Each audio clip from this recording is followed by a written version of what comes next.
Welcome to hydration. Before I talk about the hydration challenge, I want to talk about the last step of onboarding, setting an intention. This is a critical part of this program that if you haven't done it yet, it's worth taking time to set that intention. Where do you want to be in 10 months' time? How is you achieving that not only going to help you, but help everyone in your life that you care about be better? This is an important thing. And it's not about how long you want to be able to run for, or a race you want to do, how much weight you want to lose.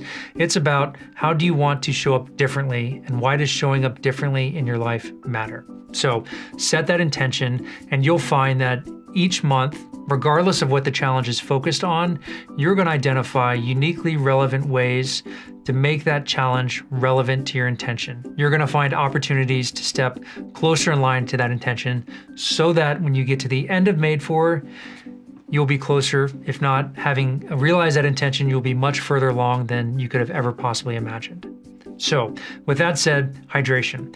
This is your first month at Made For, and it's a big one.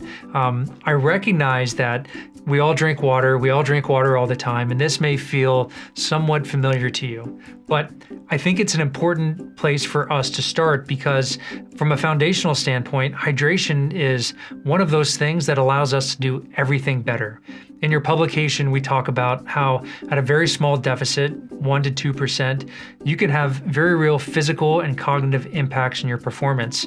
And you might not even realize it, but those impacts could impact other decisions or choices you make throughout your day. So it's the reason we start with hydration, and it's a great place to start. Now, as much as this challenge focuses on hydration, it's 50% about drinking more water, finding out that right number of bottles for you so that you're looking and feeling your best. But the other half of this challenge is what happens when you pay attention to a small thing that you do every day and start to draw a very distinct connection between that action you take and how it affects you, how you're feeling, how you're showing up, and how you're moving through your day. So this month, you're going to track the amount of water that you're drinking. You're going to move a bead every time you finish a bottle, and you're going to register that win. At the end of the day, you're going to record how many bottles you drank and write a short little reflection. And it can be as small as a sentence or a few words. It can be a full paragraph if you want, but a short little reflection based on how many bottles you drank and how you felt that day. We're going to repeat this process over time, again, flexing this attention, reward, reinforcement loop that Dr. Huberman talks about. And at the end of this month, we'll be able to set this bottle down, set it aside, and move into the next month. Recognize that you are building momentum this month. So we're starting with a very small, achievable step. You're going to create some wins, you're going to generate momentum, and we're going to leverage that momentum into future months and successive months. Now, if you fall off track this month, you find yourself disengaging, always come back to the smallest step. What's the smallest step I can take to get back in line with the attention or focus of a given month? This month, that small step for you is fill up the bottle, drink one bottle, move one bead, and that's it. If that's all you can do, allow that to be the thing that gets you back into action. I'm excited for you to find benefits this month. Recognize that there are going to be some things that you may predicted or beneficial that will happen, and there are going to be a lot of things that might happen that are seemingly unrelated to water. You might notice that you're more present to your family, that you are more attuned to what you're eating, to how you're moving your body. All of these things are by design, but they're all different based upon the individual. So we look forward to your progress this month and look forward to seeing you again soon. Take care. Cheers.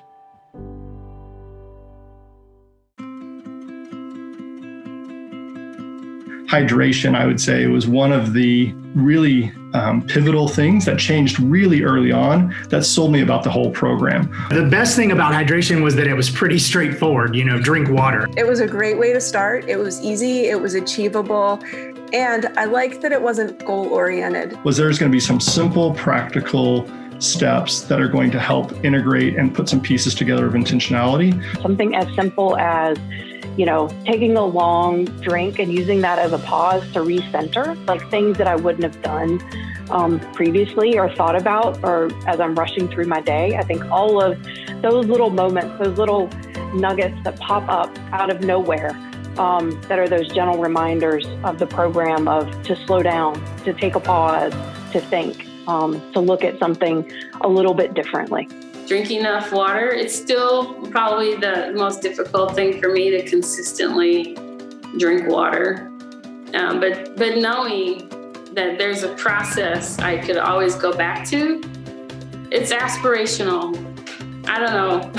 If you're new to the challenge of hydration, like, take a chance. Trust the process, that even if it seems silly, don't judge it, just engage in it. Even if you do it badly, that's better than not doing it at all. It was more about tuning into what my body needed and listening to my body. The biggest lesson was just the awareness and reflection components of it. Being able to pay attention to that during the day in a really simple way just created this very natural habit. Just this morning, I did an inventory. Did I drink enough water yesterday? Because I didn't feel my best self this morning.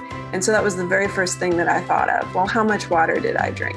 I think I'm still continuing to see the benefits of that one, long after the intentional month was done.